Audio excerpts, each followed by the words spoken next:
नमस्कार, the review Hindi में आपका स्वागत है। मैं हूं बलविंदर कौर नंदनी। भारत के पड़ोसी देश बांग्लादेश में पिछले कुछ दिनों से घट रही घटनाओं पर पूरी दुनिया की निगाहें टिकी हैं। हर कोई इस बात को लेकर चिंतित है कि क्या बांग्लादेश राजनीतिक उथल-पुथल के बाद सही मायनों में एक लोकतांत्रिक देश बनने की तरफ बढ़ेगा या धार्मिक कट्टरता की आंधी में फंस जाएगा। बांग्लादेश में चल रही घटनाओं पर तुरंत कोई राय बनाना जल्दबाजी होगी। हालांकि तार्किक नज़रिया तो यही कहता है कि हम बांग्लादेश की घटनाओं का आकलन करते समय निष्पक्ष रवैया अपनाएं, आलोचनात्मक दृष्टि न खोएं और किसी विचारधारा की चिंता किए बगैर सबसे ऊपर मानवता को रखें। बांग्लादेश की पूर्व प्रधानमंत्री शेख हसीना की 5 अगस्त को जब देश छोड़ने की खबरें आईं तो भारत के कई सेकुलर लिबरल कहे जाने वाले बुद्धिजीवियों ने इसे क्रांति के नए युग की संज्ञा दी। हालांकि इसके बाद बांग्लादेश में होने वाली घटनाओं ने इस कथित क्रांति के दावे पर गंभीर सवाल खड़े कर दिए। शेख हसीना को पिछले दिनों एक विवादास्पद आरक्षण प्रणाली के खिलाफ शुरू हुए उग्र छात्र आंदोलन की वजह से सत्ता छोड़नी पड़ी, जो आखिरकार विद्रोह में तब्दील हो गया। छात्र जिस आरक्षण प्रणाली का विरोध कर रहे थे उसके तहत 1971 के मुक्ति संग्राम में लड़ने वालों के परिवारों के लिए 30% नौकरियां आरक्षित थीं। शेख हसीना के बांग्लादेश छोड़ते ही देश में अल्पसंख्यकों को निशाना बनाए जाने की खबरें आने लगी।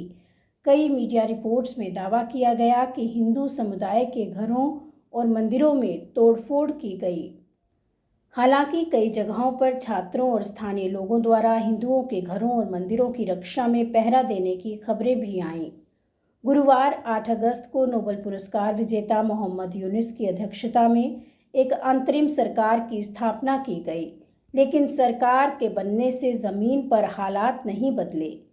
न्यूज़ एजेंसी पीटीआई और भाषा के मुताबिक अल्पसंख्यक हिंदू समुदाय के हजारों सदस्यों ने शुक्रवार और शनिवार को बांग्लादेश की राजधानी ढाका और उत्तर पूर्वी बंदरगाह शहर चटगांव में बड़े पैमाने पर विरोध रैलियां निकाली और देश भर में हुई बर्बरता के बीच सुरक्षा की मांग की।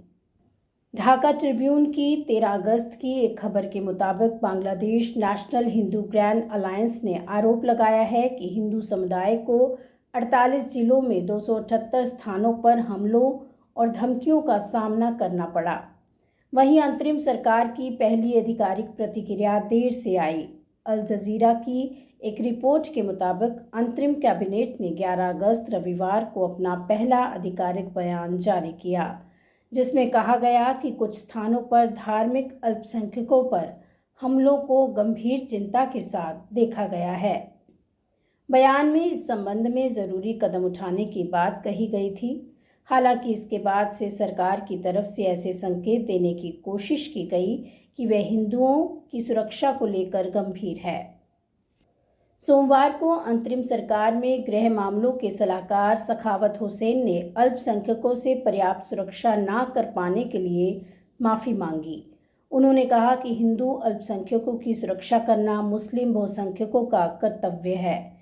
इसके अलावा उन्होंने कहा कि हिंदू समुदाय के आगामी जन्माष्टमी त्यौहार के दौरान सभी आवश्यक सुरक्षा इंतजाम किए जाएंगे। बता दें कि भगवान कृष्ण के जन्म का उत्सव जन्माष्टमी इस वर्ष 26 अगस्त को मनाया जाएगा।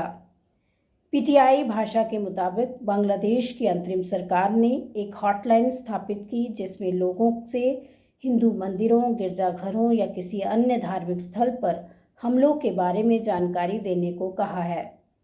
अंतरिम सरकार के प्रमुख सलाहकार यानी एक तरह से सरकार के प्रमुख मोहम्मद यूनुस ढाका के प्रसिद्ध ढाकेश्वरी मंदिर में गए। उन्होंने यहाँ कहा कि अधिकार सबके लिए समान हैं, हम सभी एक ही हैं और हमारे पास एक ही अधिकार है। हमारे बीच कोई भेदभाव न करें, कृपया हमारी सहायता करें, धैर्य रखें और बाद में निर्णय लें कि हम क्या कर पाए और क्या नहीं। अगर हम असफल होते हैं तो हमारी आलोचना करें। यूनुस ने कहा कि हमारी लोकतांत्रिक आकांक्षाओं में हमें मुसलमान, हिंदू या बौद्ध नहीं बल्कि इंसान के रूप में देखा जाना चाहिए। हमारे अधिकार सुनिश्चित होने चाहिए। सभी समस्याओं की जड़ संस्थागत व्यवस्थाओं के कमज़ोर होने में है, इसलिए ऐसे मुद्दे उठते हैं। संस्थागत व्यवस्था को दुरुस्त करने की ज़रूरत है।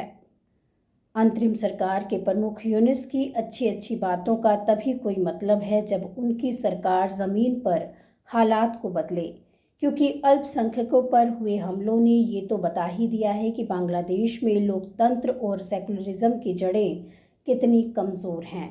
इन्हें मजबूती देने के लिए ठोस कदम उठाने होंगे।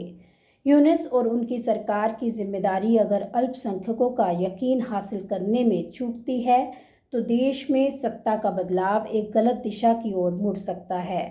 अगर अंतरिम सरकार देश में शांति स्थापित करने में कामयाब हो जाती है तो आने वाली राजनीतिक दलों की सरकारों पर विभिन्न धर्मों के लोगों के बीच शांति और भाईचारा कायम करने का दबाव अधिक रहेगा।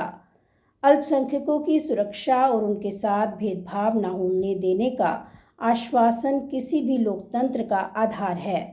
परिवर्तन के किसी भी दावे पर तब सवाल खड़े हो जाते हैं जब देश के अल्पसंख्यक सुरक्षित न रहें। अल्पसंख्यकों की सुरक्षा और उनको विश्वास में लिए बगैर कोई आंदोलन लोकतांत्रिक नहीं कहला सकता। बांग्लादेश में सच्चे अर्थों में लोकतंत्र की स्थापना हो, अल्पसंख्यकों के अधिकारों की सुरक्षा हो, इसी उम्मीद के साथ अपनी बात खत्म करती हूँ। नमस्कार।